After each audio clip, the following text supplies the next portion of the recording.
planet forms after countless impacts, pressures, and temperatures finally reach a consensus.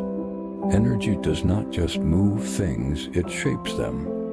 Every wave, every pulse, every collision carves a path toward stability. The destination of that journey is almost always round. Only the sphere allows energy to rest without the friction of sharp edges. The universe is a master artist, working in tension and balance. Every atom, every galaxy is a brush stroke in its endless pursuit of equilibrium. The forms we see are merely frozen moments in